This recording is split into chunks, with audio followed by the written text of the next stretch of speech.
तो अभी हम देखने वाले हैं problem E, Codeforces round 828 division 3 problem E1। ठीक है, तो इसका इजी वर्जन हम देखेंगे इस वीडियो में। तो प्रॉब्लम स्टेटमेंट पहले समझ लेते हैं क्या है। प्रॉब्लम में ये बोला गया है कि आपको 4 इंटीजर दिया गया है A, B, C, D। ठीक है, तो A, B, C, D आपको 4 इंटीजर दिया गया और आपको ये बताया गया है कि C जो है वो ग्रेटर देन A है और D जो है वो ग्रेटर देन B है। ठीक है, तो और हमको A इंटू बी, ठीक है, A इंटू बी जो है, और हमें दो नंबर फाइंड करना है X एंड Y। ठीक है, X एंड Y फाइंड करना है such that X into Y divisible हो जाए किससे? A इंटू बी से। ठीक है, A इंटू बी से डिविजिबल हो जाए X इंटू वाई। अगर कोई ऐसा X और Y नहीं मिलता है जो A इंटू बी से डिविजिबल हो जाए कंप्लीटली, तो हमें रिटर्न करना है -1 मतलब x को -1 और y को -1। अब देख लेते हैं x और y के ऊपर कांस्टेंट क्या है। ठीक है, तो x जो है, तो a हमें पता है कि c बड़ा है, प्रॉब्लम में बोल दिया गया है c बड़ा है a से, तो x जो है ना वो a से बड़ा होना चाहिए और c के इक्वल होना चाहिए, मतलब c से छोटा या इक्वल a से बड़ा। ठीक है, और इसी तरह y के ऊपर कंस्टेंट है कि y b से बड़ा हो और d से बराबर या उसके इक्वल हो। ठीक है, तो यही कंस्टेंट है हमारा। और अगर ऐसा x और y एग्जिस्ट करता है कि x इंटू वाई जो है कंप्लीटली डिविजिबल हो जाए a इंटू बी से, तो हमें x और y बताना है। ठीक है, तो अगर ऐसा एक भी x और y प्रेजेंट नहीं है तो हमें -1 रिटर्न कर देना है। अब देखने की बात यह है कि क्या हमेशा आंसर पॉसिबल नहीं है, क्योंकि ठीक है, अगर कभी कभी आंसर जब पॉसिबल नहीं होगा तो -1 हमें रिटर्न कर देना है, और जब भी आंसर पॉसिबल है, अगर मल्टीपल आंसर है, ठीक है, यहाँ पे बोला है कि if multiple answer print any of them. अगर x और y के बहुत सारे पेयर्स एग्जिस्ट करते हैं कि x a और c के बीच में है और y b और d के बीच में है, ऐसे हैं पेयर्स जिसका मल्टीप्लीकेशन a इंटू बी से कंप्लीटली डिविजिबल है, तो हमें कोई भी एक x और y हमको रिटर्न करना है। ठीक है, तो यही है सीधा प्रॉब्लम स्टेटमेंट।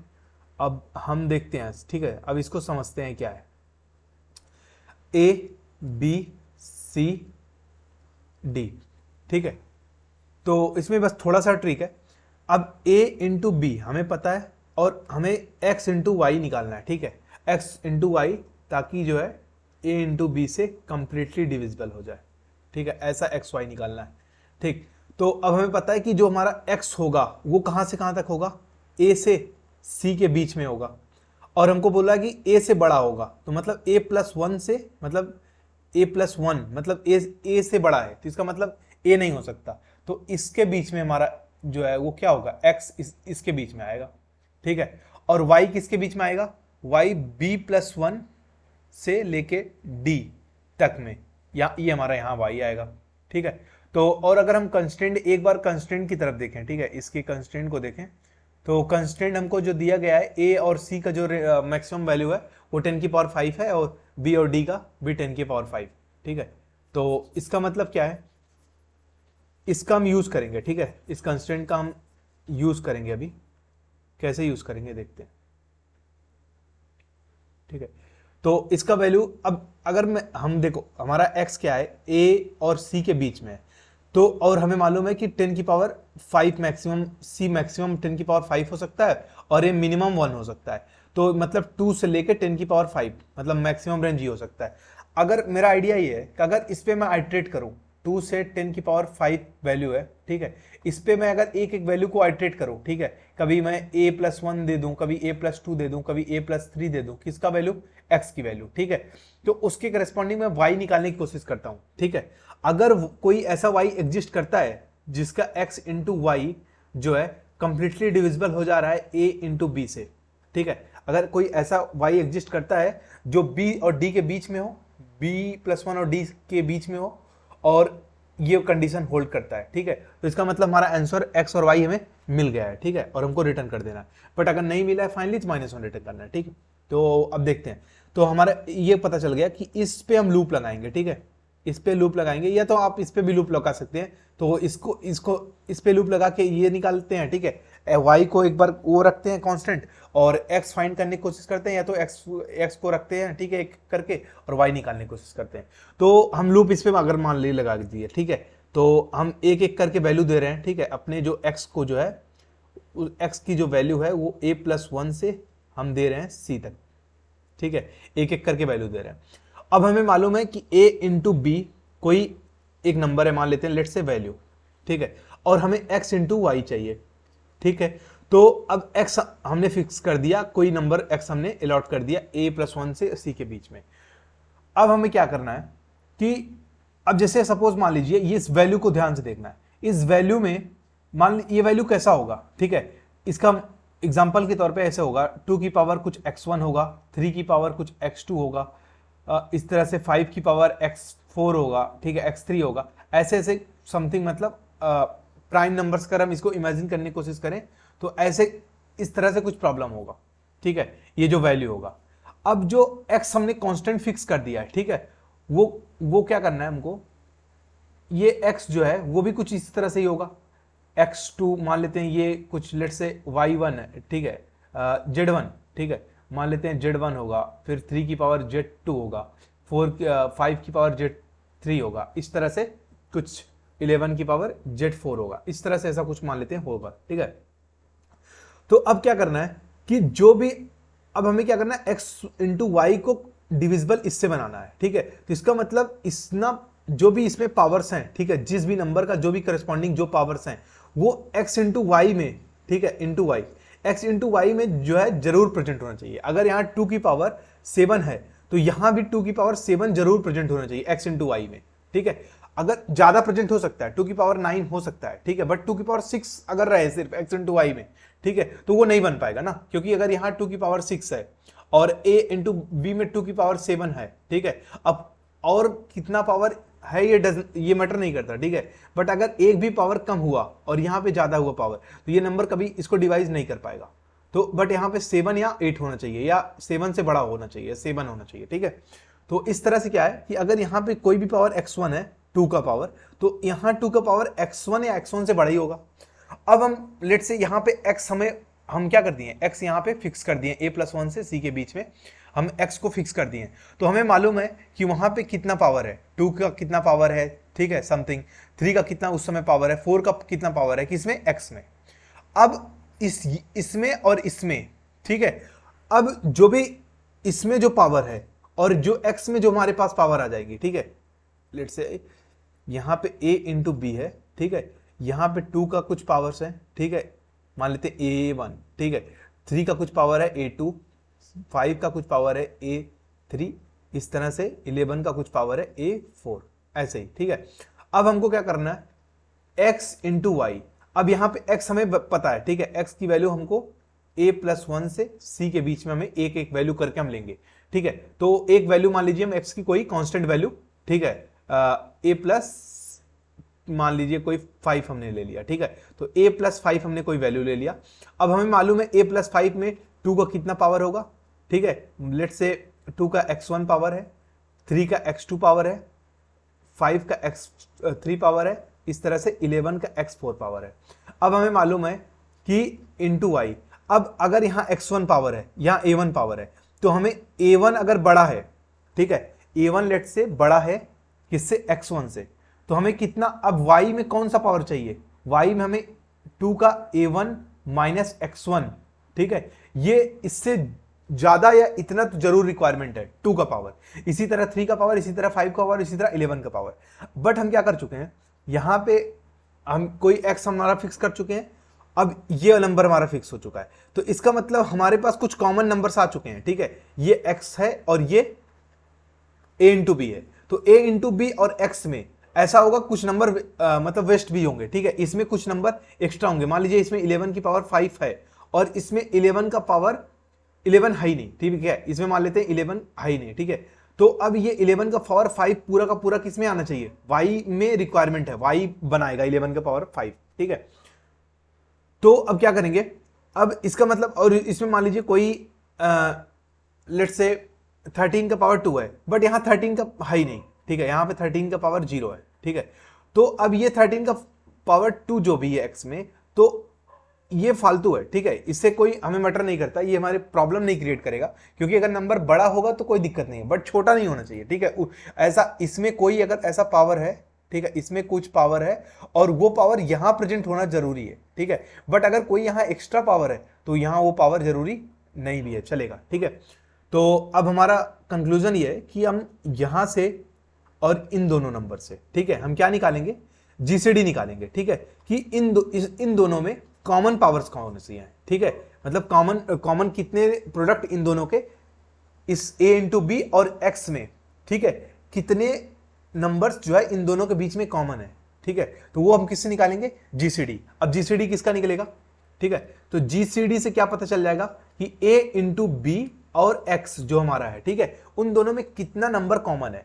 अब जो नंबर कॉमन नहीं होगा, ठीक है, a इंटू बी में जो कि है, ठीक है, जो a इंटू बी में प्रेजेंट है बट x में प्रेजेंट नहीं है, वो कैसे निकलेगा, वो ऐसे निकलेगा, ठीक है, नीड के हिसाब से अगर मैं मान लेता हूं वो a इंटू बी अपॉन, ये मान लेता हूं लेट्स से जीसीडी को मैं कोई एक नाम दे देता हूं, ठीक है, रिक्वायरमेंट, ठीक है, तो या मान लेते हैं डन, ठीक है, इतना हमने क्या कर चुका है, इतने वैल्यू को हम डन कर चुके, इतना प्रोडक्ट हमें मिल चुका है, a इंटू बी में जितना भी रिक्वायरमेंट है उतना जो भी जीसीडी आएगा उतना हमको मतलब इन दोनों से मिल चुका है, x से मिल चुका है।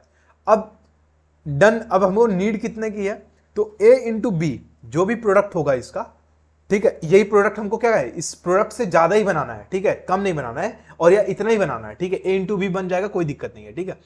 तो अब इतना प्रोडक्ट में अब जो भी डन हो चुका है, जो भी यहां निकल चुका है, ठीक है, x और b में, मतलब जो भी ऐसे कुछ नंबर्स हैं जितने भी प्रोडक्ट जो a b में भी है और x में भी प्रेजेंट है, तो वो डन से आ गया। तो अब हमको अनदर रिक्वायरमेंट क्या है, a into B upon done, ठीक है, तो मतलब डन से डिवाइड कर देंगे अगर हम a इंटू बी को, ठीक है, तो हमको नीड इतने की है, और ये नीड को अब हम कहां से पूरा करेंगे, अब इस नीड को हम y से पूरा करने की कोशिश करेंगे, ठीक है, अब y से पूरा करने की कोशिश करेंगे। अब हम ये देखेंगे ये y पूरा कर पाता है या नहीं, अगर ये y जो है अगर b प्लस 1 और d के बीच में ऐसा है, ठीक है, जो इस नीड को पूरा कर पा रहा है, ठीक है, तो इसका मतलब आंसर पॉसिबल है, अदरवाइज आंसर पॉसिबल नहीं है, ठीक है। तो अब क्या है कि नीड हमने देख लिया कि नीड कैसे निकलेगा, नीड निकलेगा a इंटू बी से upon GCD of a into B comma GCD of a into B into X, ठीक है, और x क्या है, x हमको पता है a प्लस 1 से c तक के एक एक वैल्यू को हम x से लॉट कर रहे हैं, ठीक है, आइट्रेट कर रहे हैं a प्लस 1 से c के बीच में। अब ये हमको चाहिए नीड, ठीक है, तो अब हमको नीड ये चाहिए, ठीक है, तो नीड अगर हम एग्जैक्ट नीड पा जाएं, ठीक है, y जो है अगर ये नीड के बराबर आ जाए तो इसका मतलब हमारा जो नंबर बन जाएगा a प्लस बी बन जाएगा। बट जरूरी नहीं है कि हमको जितना भी ये नीड है उतना ही चाहिए, क्योंकि अगर नीड इनटू समथिंग भी अगर हमें मिल जाए, ठीक है, समथिंग, ठीक है, तब भी हमारा आंसर तो होगा ही ना, क्योंकि नीड इनटू समथिंग और हमको x तो मिल ही चुका है, तो x इनटू और यहां पे क्या होगा, नीड इनटू समथिंग क्या मिलकर बना देगा y, ठीक है, तो यहां पे y इंटू एक्स, और हमें पता है कि a और b किससे मिलकर बन रहे हैं, x और नीड से। Need into a into B क्या है, नीड जितना उसको रिक्वायरमेंट है और जितना वो डन कर चुका था और जितना रिक्वायरमेंट है वही a इंटू बी है, तो a इंटू बी तो आ रहा है, बट समथिंग भी आ जाएगा, कोई दिक्कत नहीं, क्योंकि x a इंटू बी से ये डिविजिबल हो ही जाएगा, ठीक है। तो अब कैसे निकलेगा ये कि पॉसिबल है या नहीं है, ठीक है, तो अब हम क्या करेंगे, नीड निकल चुका है कि कितना रिक्वायरमेंट है, ठीक है, तो ये कैसे निकला था, अपने को पता था कि a into B upon GCD of a into B into X, ठीक है। तो अब जब नीड निकल गया है तो अब हमको नीड का जो मिनिमम वैल्यू है, ठीक है, मिनिमम वैल्यू अगर हम नीड को अलॉट करेंगे तो वो b है, ठीक है, तो b अब नीड इंटू समथिंग करना था हमें, ठीक है। अब ये समथिंग कैसे निकलेगा, ठीक है, अब समथिंग ये 1 भी हो सकता है, 2 भी हो सकता है, या कोई भी एक रैंडम वैल्यू हो सकता है। अब ये समथिंग निकालने के लिए हमें क्या करना पड़ेगा, b से डिवाइड करना पड़ेगा, किसको, नीड को, ठीक है, जितना भी हमारा रिक्वायरमेंट है, ठीक है, तो ये समथिंग का, अब समथिंग निकालने के लिए हम क्या कर रहे हैं, b बाई नीड कर रहे हैं, ठीक है। अब इसमें हमें क्या करना पड़ेगा, क्योंकि हम b के बराबर नहीं कर सकते, मान लीजिए अगर हम b के बराबर कर दिए, ठीक है, ये समथिंग आ गया, ठीक है, तो अब हमारा y जो बनने वाला है क्या बन जाएगा, तो ये समथिंग मान लेते हैं आ गया, ठीक है। तो ये समथिंग क्या हो जाएगा, बी बाई नीड इनटू फिर क्या हो जाएगा ये नीड। तो y कितना आ गया, b के बराबर। और क्वेश्चन में क्लियरली बोला गया है कि y जो है वो b के बराबर नहीं हो सकता, b+1 के बराबर हो सकता है, ठीक है। मतलब b+1 से लेकर d तक हो सकता है, बट b नहीं हो सकता। तो यहां पे इसलिए हमारे क्या हो जाएगा, गलत हो जाएगा। तो इससे क्या होगा कि b बाई नीड तो हमें करना है y निकालते समय, ठीक है, लेकिन +1 करना है, ठीक है। तो ये जो भी हमारा ये समथिंग जो है ये आ जाएगा, ठीक है। अब हमें चेक करना है, ये समथिंग आ गया, मिनिमम समथिंग इतना ही पॉसिबल है, b/नीड +1, ठीक है, एक पर्टिकुलर x के लिए, ठीक है।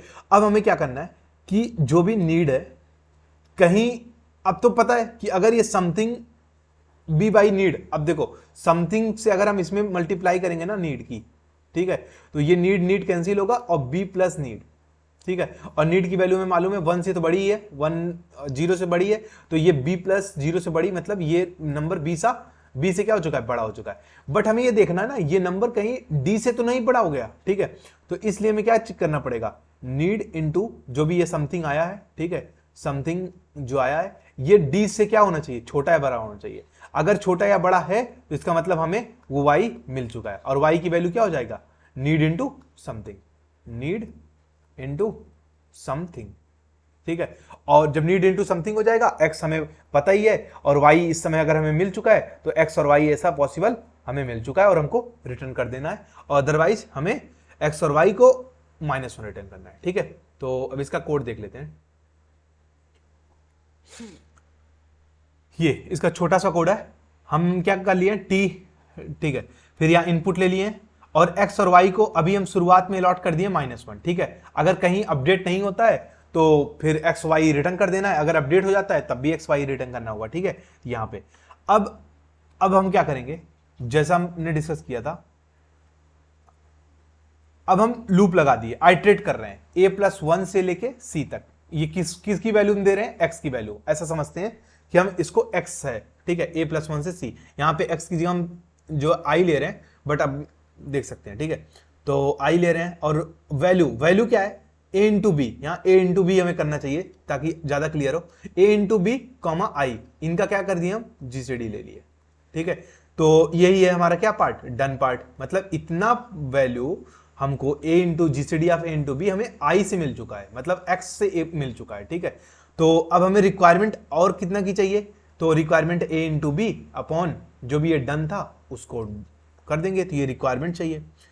तो अब हमको पता है कि मिनिमम मल्टीप्लाई जो हम समथिंग वहां निकाल रहे थे, ठीक है, वो मिनिमम मल्टीप्लाई क्या हो जाएगा, b अपॉन जो भी था, तो आपका रिक्वायरमेंट जो भी है +1, ताकि वो b के बराबर ना आ जाए, ठीक है। और अब चेक कर लेंगे कि जो रिक्वायरमेंट है और मल्टीप्लाई है, जो समथिंग इनटू जो भी रिक्वायरमेंट है वो d से तो कहीं बड़ा नहीं हो गया। अगर d से छोटा या बराबर है तो हमारा क्या कर देंगे हम, तो अपडेट कर लेंगे किसको, x को अपडेट कर लिया और y को अपडेट कर लिया और ब्रेक कर दिए, तो ये लूप से बाहर आ गया। और अगर कहीं भी x y अपडेट हुआ है तो वो रिटर्न हो जाएगा, और नहीं अपडेट हुआ है तो -1, तो हम इसको इनिशियलाइज किए ही थे, ठीक है।